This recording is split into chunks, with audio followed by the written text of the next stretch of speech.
So England live to fight another day and take the group stage of this 2019 Cricket World Cup into its final week. A 31-run win over India, whose unbeaten streak has finally come to an end. Lots of talking points here, but first up we have to start with the fact that on a flat track, that was perhaps the best toss to win. England come in their own when you have a track like that and their top order is firing. Not to mention Jason Roy is available, as we had discussed, or was available as we had discussed pre-game, and that partnership between him and Johnny Bairstow, who scored a chanceless 100, really smacked the spinners. They had a game plan, 160 odd runs for the spinners, which is actually unheard of in this Kuldeep Yadav, Yuzvendra Chahal era. And once England got that leg up in the first 25 overs, yes, India bowled well in the second half of the English innings, but there was no stopping them. 340, always a tough ask. Jason Roy, Johnny Bairstow giving England what they were missing against Sri Lanka and Australia. Makes a world of difference. And if you see the pattern in which they've batted, initially with Mohammad Shami swinging the ball, he was getting a little bit of movement with the, beating the inside edges and everything. And right there is what happened. And initially, Bairstow ended up scoring a century there, but initially he was a little dodgy to get through. But then I think that is the kind of impact that Jason Roy has. He gives you that start, just goes after the bowlers initially, and that gave Bairstow the time to settle. And that's how this thing works. The opening camaraderie, how does it work? You need to give each other good company, and that is the kind of energy that Jason Roy and Bairstow kind of just feed off each other. And 160 runs opening partnership, I think, yes, Virat Kohli at the toss said that yes, they can chase it down, but that was, I think, a wicket earlier could have probably given India some momentum, but yeah, I think that really set the base for England to get that total. And like I said, once you get 340 on the board, any side would struggle to chase it down. We've seen two tall chases in this tournament. First up was Australia against India. India had the advantage there, batting first, put up 350 odd. Australia chased well, got to 330 odd, and they lost by 20-30 runs. But again, you look at Pakistan putting up 340 odd, and England again failing in that chase. So the element of that chase with 340 on the board, that always puts pressure on you. And let us not forget, Shikhar Dhawan is no longer there for India. We have KL Rahul. He's been a bit inconsistent.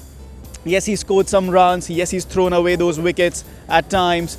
But the fact of the matter is that India's top order is not the same anymore. You 55% of their ODI runs from Dhawan, Rohit and Kohli. And when you take one leg of that tripod out, they are bound to suffer. So KL Rahul fell early, and then Rohit Sharma and Virat Kohli took their time getting going, and it was pretty obvious what they were doing. 27 runs of the first 10 overs, they were trying to set a base, they were trying to make sure that the chase went deep and India's middle order came into play. And how good was that partnership? Once the runs started flowing, Rohit Sharma with 3 boundaries in an over, Virat Kohli using his magical, not to mention powerful wrists. What magic in that partnership. Yes, and this is not the first time these two guys have done it. They've done it so many times in the past. But again, the target was so steep that, all the effort, the 130-run partnership ended up being slightly just below par. You probably expected them to bat till the 40th over, but again, that's like putting too many expectations on two of your best batsmen at the moment. Again, you knew that, once this partnership was broken, it was going to be difficult, and that is what happened. Virat Kohli looking just amazing, and once again, you would have hoped that this might have been the innings for him to get that 100. Unfortunately, it didn't happen. 5 half centuries in a row. Well, India would be hoping that, he saves that 100 provided they go to the knockouts. Yeah. But I think once he left, it was obviously going to be difficult for the surface was starting to get slow, and then there was Rishabh Pant coming in, playing his first match under a lot of pressure. That dodginess about the number 4 spot. So I think, yeah, and when Rohit accelerated, I think the required rate was almost 10 and over. So you can't really blame him for giving his wicket away. He just had to go for it. But yeah, takes nothing away from the fact that Rohit and Kohli have once again dished out a masterclass partnership.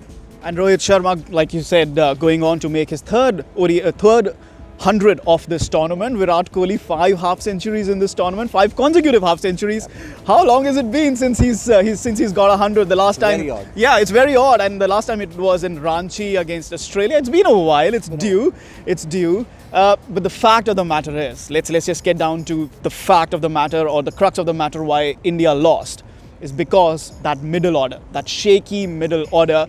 India's hopes were always dependent on these two, taking the game deep, making it, say, 90 of 70 balls or 80 of 60 balls and, last 10 overs, 8 and over.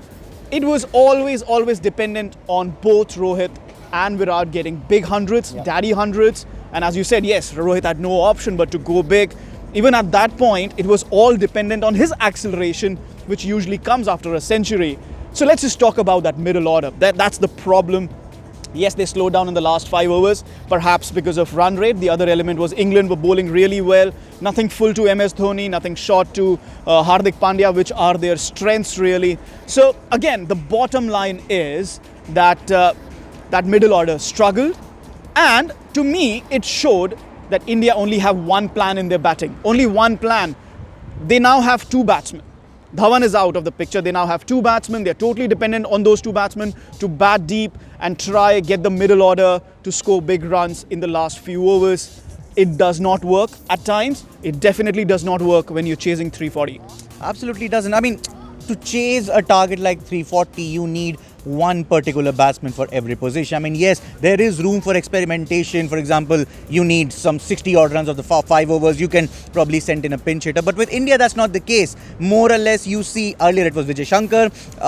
On Sunday, it was Rishabh Pant. And that is where probably they need to just they perhaps need to have a discussion and, just sort of allocate roles to a few batsmen. I mean, I won't like to be too harsh on the middle order, because I thought Rishabh Pant initially that little surprising start, the first 3 balls, 2 run out chances, 1 LBW appeal. But I think from there he recovered well, and knowing that, and you come in a situation where you're facing England, you're chasing 340 odd runs, wickets. A set batsman had just fallen, so keeping that in mind, it might be a little harsh to target the middle order, but it's okay. I mean, it just doesn't really give you the solution at the moment.